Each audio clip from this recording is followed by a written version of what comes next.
So students, अब हम पहुंच गए हैं मेथड नंबर हमारा 5th, it is integration by parts. Integration by parts के अंदर क्या होता है कि ऐसे फंक्शंस आते हैं जिसमें हमारे पास प्रोडक्ट ऑफ फंक्शंस हमें फाइंड करना होता है कि हमारे पास दो फंक्शंस हैं। मान लीजिए कि हमारे पास एक फंक्शन है F of x and second function है जी ऑफ एक्स।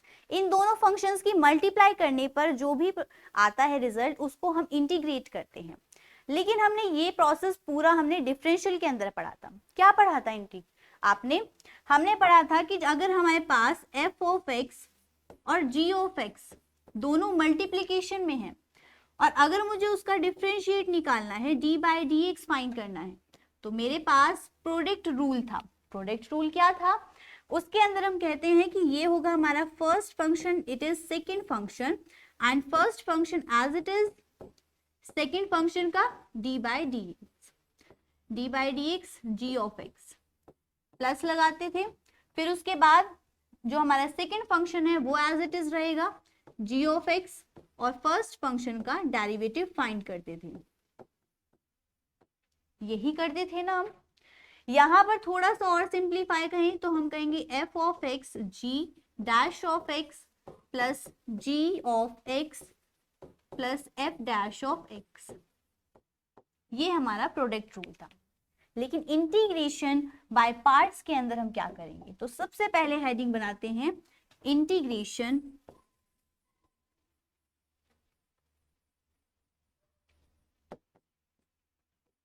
By parts.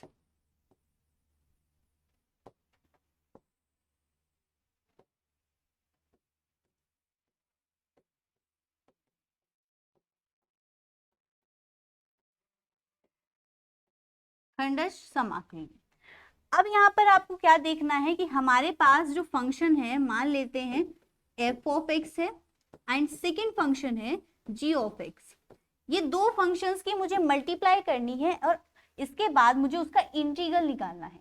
उसके लिए मैं क्या कहूंगी कि इंटीग्रल का साइन लगाएंगे, एफ ऑफ एक्स लिखेंगे, जी ऑफ एक्स डी एक्स। ये मुझे फाइंड करना है।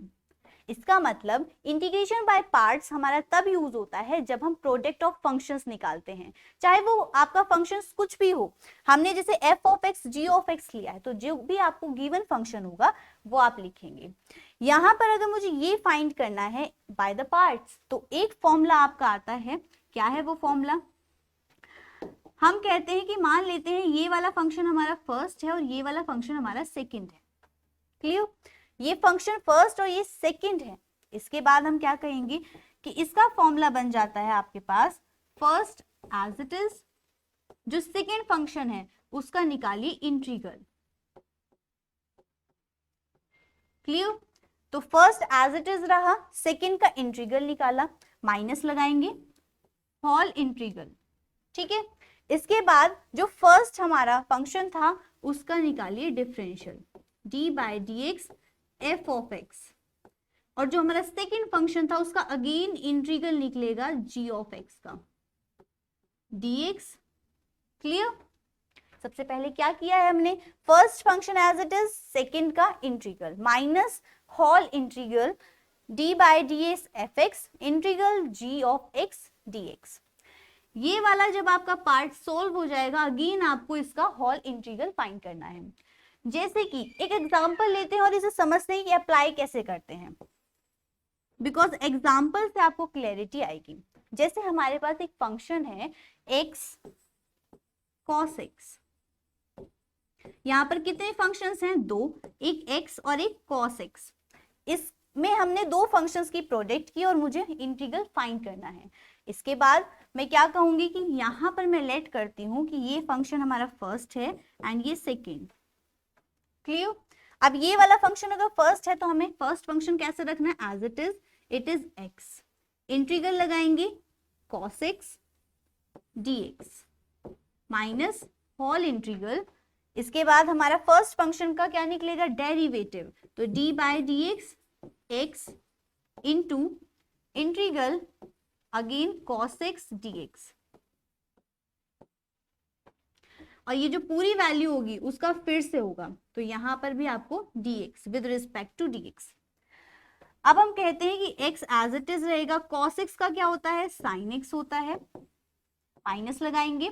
अब ये इंटीग्रल एज इट इज रहेगा, d by D x, X क्या होता है 1 into cos X, it is sine X, और इसका dx।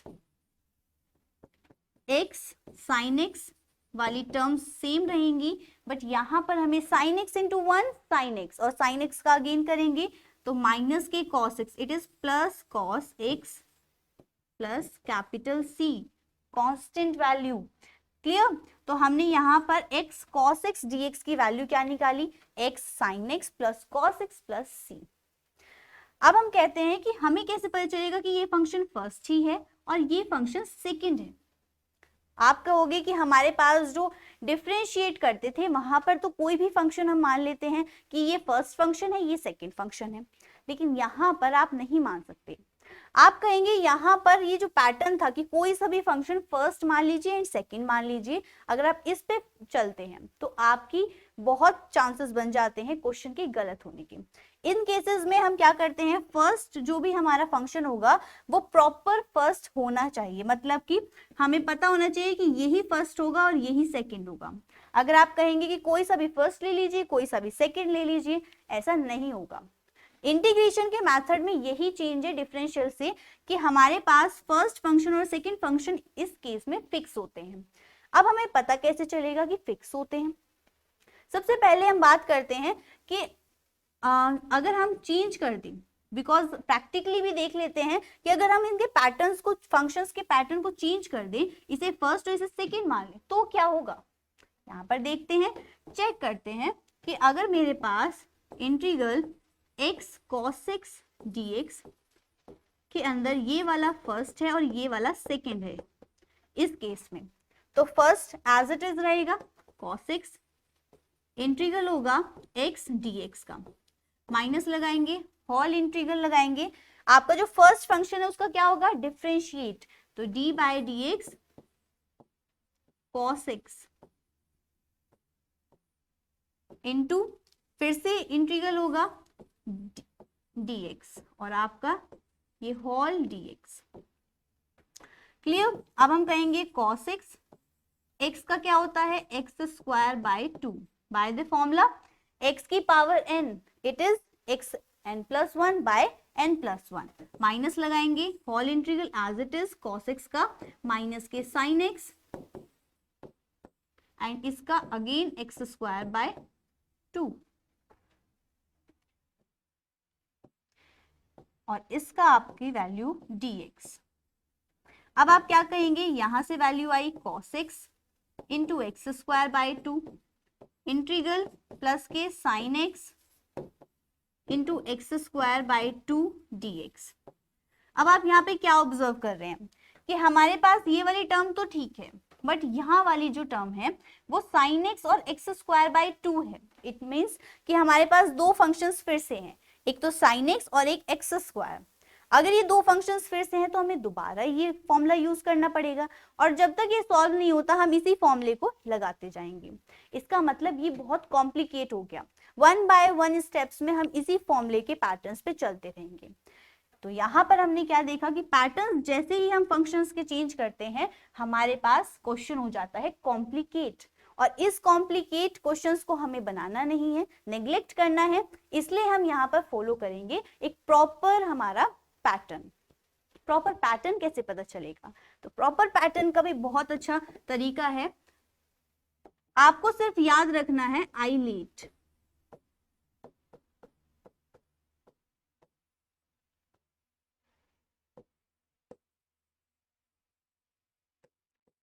इसके थ्रू आप देख सकते हैं कि प्रायोरिटी किस फंक्शन को देनी है, तो ये हमें बताएगा priority order.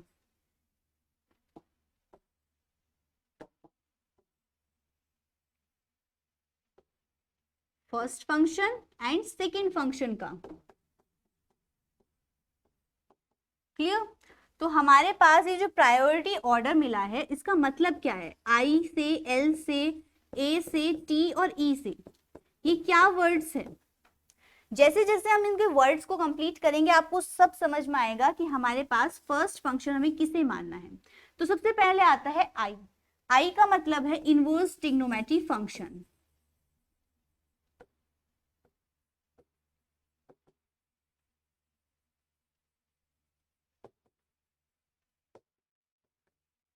Second is L, L is logarithmic,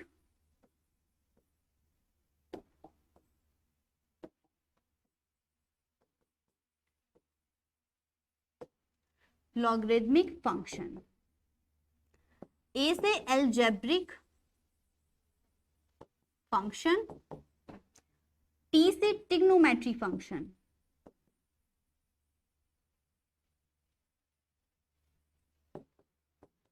and last is E, E से एक्सपोनेंशियल फंक्शन।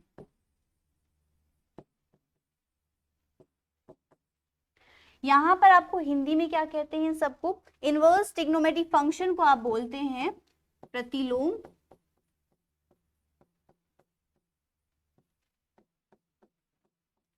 त्रिकोणमितीय फलन। आपका लॉगरिदमिक फंक्शन क्या कहलाता है, लघुगणकीय फलन। नेक्स्ट इज एल्जेब्रिक फंक्शन, बीजीय फलन। ट्रिग्नोमेट्री फंक्शन अगेन त्रिकोणमितीय फलन।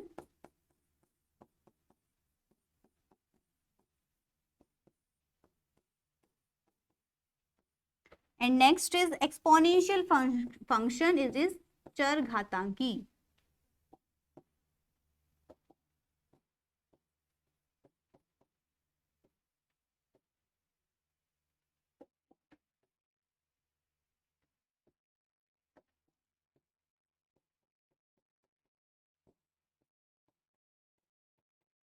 अब यहाँ पर देखिए, हमने यहाँ पे बात की आइलेट की, inverse trigonometry function, logarithmic function, algebraic function, trigonometry function, exponential function.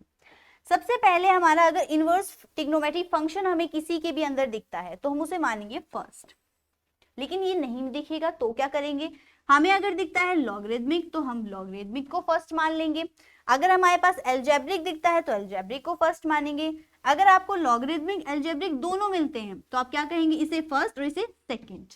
जैसे कि इसके केस में हमारे पास x cos x था, यहाँ पर ये देख रहे हैं हम x क्या है, एल्जेब्रिक फंक्शन है, एंड cos x क्या है, ट्रिग्नोमेट्री फंक्शन है।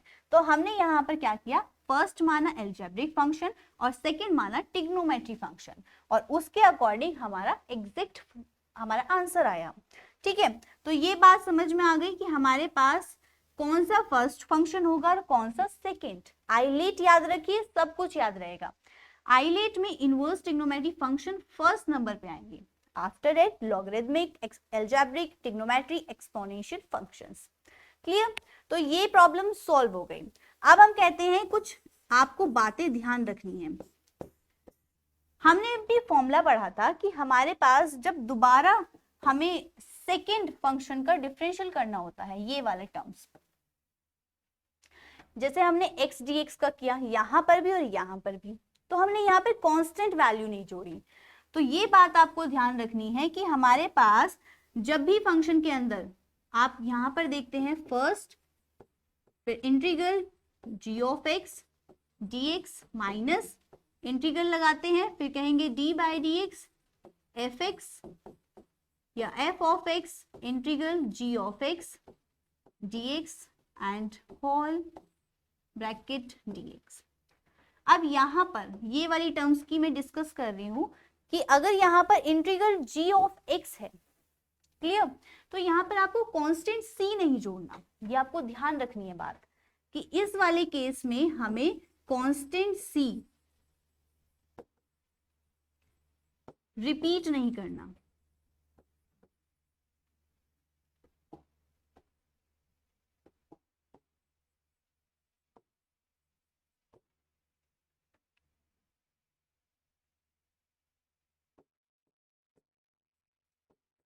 क्लियर, अब हम कह रहे हैं कि अगर कांस्टेंट c रिपीट नहीं करना, फर्स्ट बात हो गई। अब सेकेंड बात क्या है, हम कहते हैं कि हमारे पास जो भी फंक्शन होता है उसका हमें ये पता होना चाहिए कि ऑर्डर क्या होगा, कौन सा फंक्शन फर्स्ट होगा और कौन सा फंक्शन सेकंड होगा। मतलब कि हमारे पास एक प्रॉपर चॉइस होनी चाहिए, प्रॉपर चॉइस हमारे पास होनी चाहिए फर्स्ट एंड सेकंड फंक्शंस की। हमारे पास फर्स्ट फंक्शन कौन सा है और सेकंड फंक्शन कौन सा है, उसकी प्रॉपर चॉइस हमें बताएगा iNeat। क्लियर। एंड थर्ड, भाई हर चीज में एक्सेप्शन केस होते हैं, तो यहां पर भी एक्सेप्शन केस है। कभी कभी एक दो फंक्शंस ऐसे भी होते हैं जिनको हम इसके थ्रू सॉल्व नहीं कर पाते, तो एक्सेप्शन केस के अंदर आपको मैं एक फंक्शन बताऊं, तो मेरे पास है एग्जाम्पल के through sin x √x dx। इस फंक्शन का हमारे पास कोई इंटीग्रेट नहीं है इसके थ्रू। क्लियर। तो यहां पर ये एक्सेप्शन केस है, तो हर चीज में एक्सेप्शन केस होते हैं, यहां पर भी है, इसको ध्यान रखना है। अगर आपके पास इस तरीके का कोई भी फंक्शन आता है तो आप कहेंगे कि हमारे पास इसका कोई सॉल्यूशन नहीं है। क्लियर। अब हम सीखते हैं कुछ और मेथड्स जिससे हम इंटीग्रेट को सॉल्व करेंगे। तो आपके पास कुछ फॉर्मूले हैं, क्या है वो फॉर्मूले, हम यहाँ पर कुछ अलग अलग तरीके के फॉर्मूले को डिस्कस कर रहे हैं। First is √x² - a² dx equals to क्या होता है, x/2 √x² - a² log mod x plus √x² - a² c। हमने यहाँ पर क्या देखा कि जहां जहां हमारा फंक्शन है वहां पर सेम रहेगा और आपके x/2 माइनस a²/2 ये ऐड होंगे। नेक्स्ट में आप देखिए कि सिर्फ हमारा साइन चेंज है, अगर साइन चेंज होता है तो आपका फॉर्मूला एज इट इज रहेगा, बस प्लस यहां पर और यहां पर आएगा, मतलब कि बहुत माइनर डिफरेंस है, बहुत अच्छे से याद हो सकता है आपको। थर्ड देखिए, अगर a² - x² पहले आता है, a² इस बार पहले आ जाए तो आपके पास फंक्शन इस तरीके का होगा। मतलब कि ओवरऑल बात है कि आपके पास जब भी ऐसे कोई फंक्शंस आए तो आप इनको डायरेक्टली यूज करेंगे। जैसे कि मेरे पास एक एग्जांपल है जिससे आपको क्लियर होगा, क्या है वो एग्जांपल, कि √x² + 2x + 5 इस फंक्शन का मुझे इंटीग्रल निकालना है। देन मुझे क्या करना पड़ेगा, सबसे पहले हम कहते हैं कि ऐसी सिचुएशन में हम कहते हैं कि यहाँ पर मुझे 2x वाली पैटर्न याद आ रहा है कि जो x का गुणांक होता है, कोफिशिएंट होता है, उसका हम कर देते हैं आधा और आधा करने के बाद उसका होल स्क्वायर। तो हम कहेंगे इंटीग्रल √x² + 2x प्लस, और क्या कर सकते हैं, 5 को क्या लिख सकते हैं, 4 + 1, तो यहां पर क्या लिखेंगे 4 + 1। क्लियर। अब हमने यहां पर इसे तोड़ लिया, 5 को तोड़ते ही हमें दिखता है कि ये जो x² + 2x + 4 है ये हमें फॉलो करता है x + 2 का होल स्क्वायर को, बिकॉज आप खोल के देखिए x² + 2x + 4 + 1 as it is रहेगा। अब 1 का होल स्क्वायर भी लिखते हैं तब भी क्या होगा, 1 ही रहेगी वैल्यू। तो इस टाइम हमारे पास क्या वैल्यू है, √x² + a²। कंपैरिजन कीजिए, x² + a² क्या होता है, x/2 √x² + a² + a²/2 log x plus √x² + a²। इसको हम डायरेक्टली यहाँ पे यूज करेंगे और कहेंगे कि हमारे पास ये एज अ x है और ये एज अ a है। क्लियर। कंपैरिजन कीजिए तो x की वैल्यू x/2 2, इसके बाद √x² प्लस x + 2 का होल स्क्वायर, बिकॉज यहाँ पर क्या दिया गया है, x² + a², तो यहाँ पर आपको क्या रखना पड़ेगा, x + 2 का होल स्क्वायर प्लस 1। क्लियर। अब आगे चलते हैं, प्लस a²/2 इट इज 1/2, फिर उसके बाद log x क्या है हमारे पास, x + 2 और प्लस लगा के √x + 2 का होल स्क्वायर प्लस 1 का होल स्क्वायर, और ये वैल्यू मोड के अंदर प्लस c। इसके बाद इसे सॉल्व करना है, तो आपकी वैल्यू है x प्लस 2 का बाय 2 अंडर रूट, इसको खोलिए एक्स स्क्वायर प्लस क्या आएगा 2x प्लस 5, बिकॉज इसको ही हमने सॉल्व किया था तो ये वैल्यू थी, plus 1/2 log mod x plus 2 plus under root x square plus 2x plus 5 mod 1 capital C, और ये आपका आंसर। यहाँ पर हमने क्या देखा, हमने यहाँ पे ऑब्जर्व किया कि जैसे भी हमारा फंक्शन था उसको हमने चेंज कर लिया हमारे एक्स स्क्वायर प्लस ए स्क्वायर के फॉर्मूले में, और जब भी आपको ये फॉलो होता है पैटर्न तो आप यूज करेंगे इन फॉर्मूलेज के थ्रू। क्लियर? तो ये सारे फॉर्मूलेज जितने भी अभी तक आपको बताए हैं सब याद रखने हैं। आपका फर्स्ट है अंडर रूट में एक्स स्क्वायर माइनस ए स्क्वायर, इसमें और सेकंड वाले में बहुत माइनर चेंजेस है, आप इजीली याद रखेंगे। थर्ड वाला थोड़ा सा डिफरेंट है कि अगर अंडर रूट में A square minus X square आता है तो X by 2 under root A square minus X square plus A square by 2 sine inverse X by A plus C. Clear? अब हम करते हैं कुछ क्वेश्चंस जिसके थ्रू हम सीखेंगे कैसे हमारे पास क्वेश्चंस आएंगे और कैसे हम उनको हैंडल करते हैं।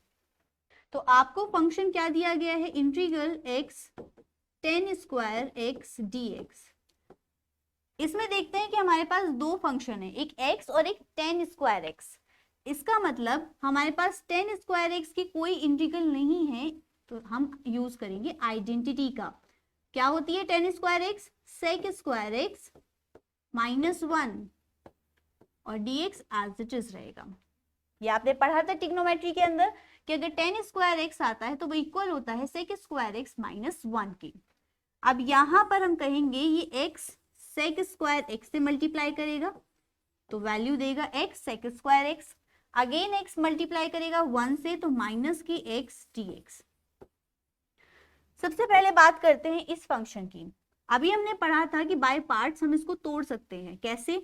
अगर हम इसे फर्स्ट फंक्शन माने इसे सेकंड, ये कैसे मैंने लेट किया, आइलेट के थ्रू। अभी हमने पढ़ा था कि आइलेट हमें बताता है कि फर्स्ट फंक्शन और सेकंड फंक्शन कौन से होते हैं। इनवर्स ट्रिग्नोमेट्री फंक्शन हमारे पास नहीं है, लॉगरिथमिक फंक्शन वो भी नहीं है, बट अलजेब्रिक फंक्शन है, तो ये वाला हो जाएगा फर्स्ट और अदर सेकंड। फर्स्ट और सेकंड जब आपका चूज हो जाता है तो आप यूज करते हैं अपने फॉर्मूला, और फॉर्मूला क्या था, first function as it is, second का integral minus integral first function का differential, it is d by D x x integral sec square x D x whole d x. यहां पर हम रखेंगे कि x सेक स्क्वायर x का integral क्या होता है, tan x होता है, माइनस लगाएंगे integral d by D x into x क्या होगा 1 इंटू सेक स्क्वायर x का अगेन क्या किया है tan x, तो tan x लिखेंगे dx। क्लियर? उसके बाद x tan x को एज इट इज रहने देंगे, माइनस 1 इंटू tan x होता है, तो tan x का इंटीग्रल क्या होगा, आप जानते हैं log sec x होगा प्लस c, और यही आपका होगा आंसर। तो इसके अंदर हमने दो फॉर्मूले यूज किए। फर्स्ट इज अगर इंटीग्रल sec स्क्वायर x का आता है dx तो हम लिखते हैं tan x, और अगर हमारे पास आता है tan x का तो हम कहेंगे log sec x। क्लियर? ये दो फॉर्मूले आपको याद होंगे तो ये क्वेश्चन इजीली आपका सॉल्व हो जाएगा। अब इसके बाद देखते हैं नेक्स्ट क्वेश्चन क्या है। नेक्स्ट क्वेश्चन है कि इंटीग्रल आपको फाइंड करना है log x का। तो इंटीग्रल log x dx बहुत इजी क्वेश्चन है। कैसे करना है, सबसे पहले इन केसेस के अंदर 1 इंटू लॉग एक्स मानते हैं। जब भी आपके पास log x की टर्म आती है और उसके साथ कुछ फंक्शन नहीं है तो आप मानिए 1। अब इसके अंदर हम क्या कहते हैं कि हम बाय पार्ट्स इसको सॉल्व कर सकते हैं। क्या कहेंगे, फर्स्ट कौन सा होगा, सेकंड कौन सा होगा, तो आइलेट का फिर से यूज करते हैं। आइलेट के अंदर हम देखते हैं कि हमारे पास फर्स्ट होगा log and second is this. तो हमारे पास log x as it is integral 1 D minus के इंटीग्रल फर्स्ट फंक्शन का d by D X log x and integral 1 dx whole bracket dx। तो सॉल्व कीजिए log x as it is 1 into D x X minus के d by D X log X 1 upon X into X D x. Value आ गई x log x minus के 1 integral dx। यहां से value क्या आ गई L log x minus के x plus c and this is your answer. Clear? इस वाले question में भी और इस वाले क्वेश्चन में भी हमने दोनों में आईलेट यूज किया और आईलेट के थ्रू हमने देखा कि फर्स्ट कौन सा होगा और सेकंड कौन सा होगा। यहाँ पर ये जो फंक्शन था x dx इसका आप इजीली कर सकते हो। तो यहाँ पर आप क्या लिखेंगे कि हमारे पास जो वैल्यू होगी वो x square by 2 plus c होगी। क्लियर? तो ये छोटी छोटी जो हम वैल्यूज होती हैं वो आप डायरेक्ट कर सकते हैं। x dx का क्या होगा x square by 2 plus c and इसमें हमने आईलेट यूज किया। अगेन हमने क्या किया आईलेट यूज किया और वहां पर देखा कैसे हम यूज करते हैं। फर्स्ट कंपैरिजन करेंगे, इनवर्स नहीं है, लॉगरिथमिक नहीं है, अगर लॉगरिथमिक है तो वो फर्स्ट होगा। क्लियर? अब हम देखेंगे नेक्स्ट क्वेश्चन। नेक्स्ट क्वेश्चन आपको दिया गया है function under root x square plus 4x minus के 5। इस फंक्शन का आपको इंटीग्रल फाइंड करना है।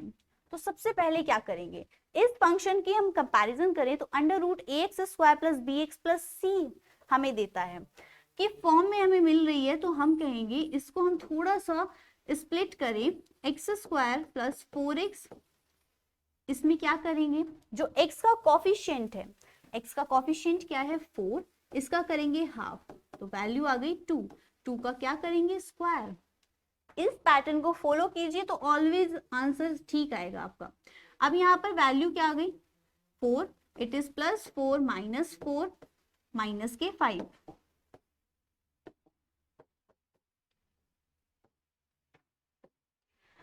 आप कहेंगे इसके बाद under root x square plus 4x plus 2 minus के 9 dx और यहां पर आपका फॉर्मूला बनता है अंडर रूट x प्लस 2 का होल स्क्वायर माइनस 9 dx। उसके बाद हम क्या कहेंगे कि 9 को हम क्या लिख सकते हैं 3 का स्क्वायर, तो इसका मतलब integral under root x plus 2 का होल स्क्वायर माइनस 3 का होल स्क्वायर। अब हमारे पास ये एक पैटर्न आ गया, एक फॉर्मेट जो हमने पढ़ा था एक्स स्क्वायर माइनस ए स्क्वायर। क्या था वो, एक्स स्क्वायर माइनस ए स्क्वायर का अगर फॉर्मूला आपको याद हो under root x square minus ए स्क्वायर, तो ये किसके बराबर होता है, हमारे पास x by 2 under root x square minus A square minus लगा के फिर सेकेंड हमारी टर्म आती है a square by 2 log mod x plus under root x square minus A square plus सी। ये टर्म्स थी हमारे पास। अब इसमें हमें पुट करना है एक्स स्क्वायर की जगह एक्स प्लस 2, तो हम कहेंगे under root x square x plus 2 का होल स्क्वायर माइनस के 3 का whole square dx equals to x by 2, it is x plus 2 by 2। Again under root x square minus A square क्या होगा x square plus 4x minus 5 minus ए square क्या है 3, तो 3 को क्या लिखेंगे हम 3 का whole square by 2 log x plus 2 plus under root x square minus A square की अगेन वैल्यू पुट करेंगे X square plus 4x minus के 5 मोड 1 कैपिटल C। इससे आपकी क्या वैल्यू आती है x प्लस 2 बाई 2, ये एक वैल्यू है। और सेकेंड वैल्यू है आपकी 9/2 log x plus 2 plus under root x square plus 4x plus minus 5 plus सी। क्लियर? और ये आपका हो गया आंसर। आई होप आपको समझ में आ रहा है। अब नेक्स्ट क्वेश्चन देखते हैं। इसी तरीके से आपके सारे क्वेश्चंस बनते हैं। जैसे ये वाला क्वेश्चन आपको दिया गया है थोड़ा सा चेंज करके कि कुछ इस पैटर्न में है। आप इसमें क्या करें, सबसे पहले हम कहते हैं कि हमारे पास कुछ इस तरीके का पैटर्न आता है। क्यों? क्योंकि मेरे पास अगर 9 नीचे है तो मैं एलसीएम ले सकती हूँ। 9 एलसीएम लेके क्या आएगा, एक्स स्क्वायर प्लस 9 बाई 9, और बाई 9 को मैंने बाहर निकाला 1/3। क्लियर? अब हम क्या कहेंगे, यहाँ पर फॉर्मेट यूज हो रहा है एक्स स्क्वायर प्लस ए स्क्वायर, और अभी हमने फॉर्मूले पढ़े थे, बहुत अच्छे से याद रखने ये फॉर्मूले। 1/3 एज इट इज रहेगा, और अगर आपको इसका इंटीग्रल निकालना है तो इंटीग्रल dx ये लगाना ना भूलें। अब इसके बाद हमने कहा इंटीग्रल एक्स स्क्वायर प्लस 9 का अंडर रूट dx फाइंड करना है। तो हमारे पास फॉर्मूला क्या है, under root x square plus A square dx integral equals to x/2 under root x square plus A square. Clear? इसके बाद की टर्म, सेकेंड टर्म में हम क्या करते हैं, plus A square by 2, and again हमारी वैल्यू आती है लॉग वाली, log mod x plus under root x square plus ए स्क्वायर का मोड 1 प्लस सी। इसको फॉलो कीजिए तो under root x square plus 9 dx, और आप जानते हैं 9 को क्या लिखेंगे, 3 का स्क्वायर, तो x/2 it is x/2 as it is, and X square plus 9 plus A square, तो 3 9 ही लिख सकते हैं by 2 log x plus under root x square plus 9 mod 1 capital C। C क्या है, कांस्टेंट। क्लियर? हमारे पास C ऑलवेज ऐड होगा, तो ये हो गया आपका आंसर। सब क्वेश्चन समझ में आए? बहुत इजी क्वेश्चन है। अगर आपको आपके फॉर्मुलेज याद है तो ज्यादा से ज्यादा क्वेश्चंस कीजिए। थोड़े से लेंथी हैं फॉर्मुलेज, लेकिन हमारे पास कोई चॉइस भी नहीं है, बिकॉज हमें याद करने पड़ेंगे, तभी हमारे क्वेश्चन सॉल्व हो पाएंगे। चलिए अब मिलते हैं नेक्स्ट क्लास में कुछ और कॉन्सेप्ट्स के साथ। Thank you, happy learning.